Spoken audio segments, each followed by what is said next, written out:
I won't lie. I probably deserve every harsh word you're about to throw at me. I know what I did. I made choices that shattered someone who loved me with his whole heart. I betrayed a man who only ever wanted to protect, cherish, and build a life with me. And though I live with that shame every single day, nothing can undo what's already been done. If only time worked in reverse. If only I could go back to the moment before it all fell apart. Alex and I were together for 5 years. During that time, he was the kind of man most people dream of but rarely find. Gentle, supportive, endlessly patient, and full of warmth. At the start, I was drawn to his goodness like a moth to a soft, steady flame. His kindness wrapped around me like a shelter from the world. But somewhere along the way, I grew numb to it. His care, once comforting, began to feel suffocating. His dependability, something so rare in this world, started to feel dull. Looking back, I can't believe how twisted my thinking became. Alex wasn't the problem. He was consistent, loyal, and selfless. But I began to see his unwavering devotion as weakness. He was too good, too available. It was like he gave himself away too easily, without games, without edge. He wanted children, to build a home, a future. I told him no. I said we needed more time. In truth, I wasn't sure I wanted that future with him at all. While Alex kept pouring himself into our life together, I chased something else. I trained to become a hairdresser and bounced between low-end salons, unsure of what I was really doing.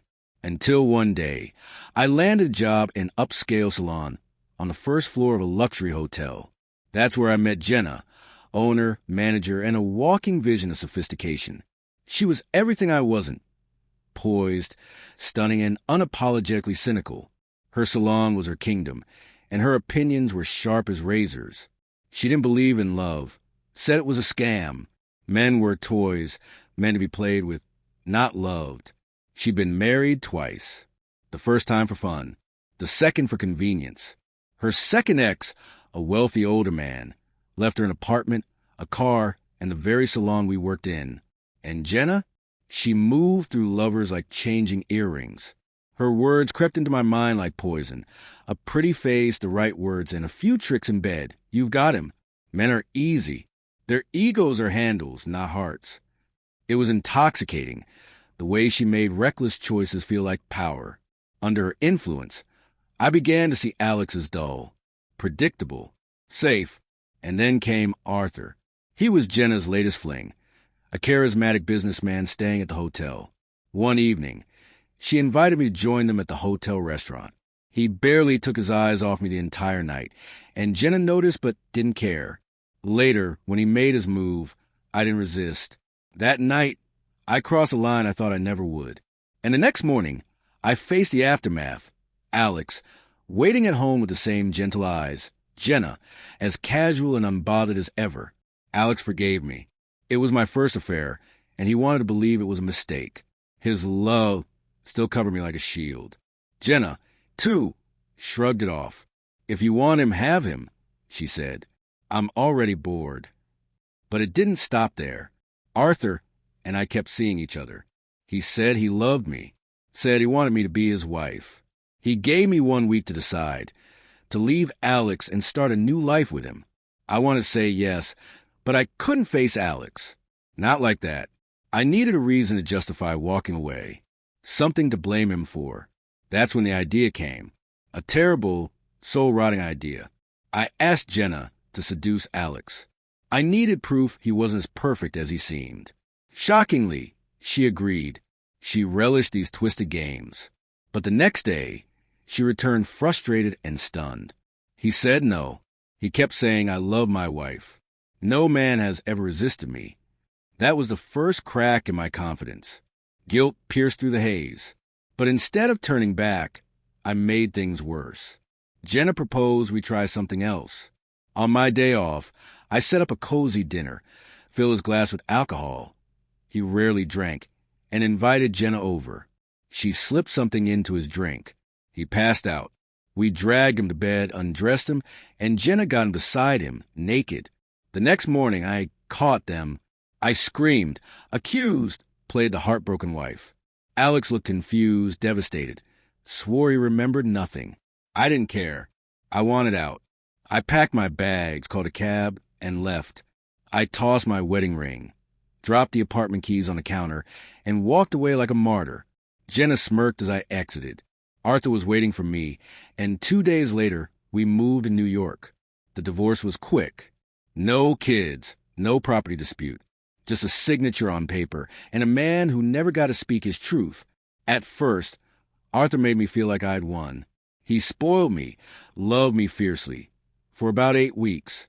Then the mask cracked. His affection turned to possessiveness. His jealousy became suffocating. He controlled everything, what I wore, who I spoke to. The man who once seemed like a fantasy turned into a nightmare. And when I told him I was pregnant, he forced me into an abortion, said he wasn't ready, said I had no choice. He began locking me in the apartment. When he left, his love had conditions, and I had failed them all. In my prison of luxury, I thought of Alex every single day. I ached for him, his calm, his loyalty, his unshakable heart. I called his number, but it was disconnected. I tried to find Jenna. She had vanished. One day I broke down, packed my things, and flew back to the city I had left behind. I thought maybe Alex would still be there. Maybe he'd take me back. I rehearsed apologies in my head, planned how I'd fall to my knees if I had to.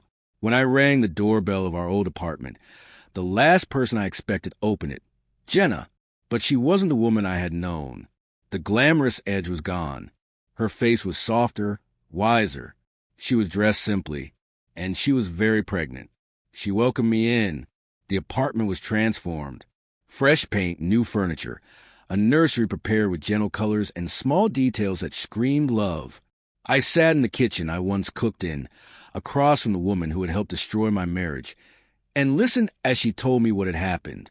She said that after I left, she came back to check on Alex. Something fell off.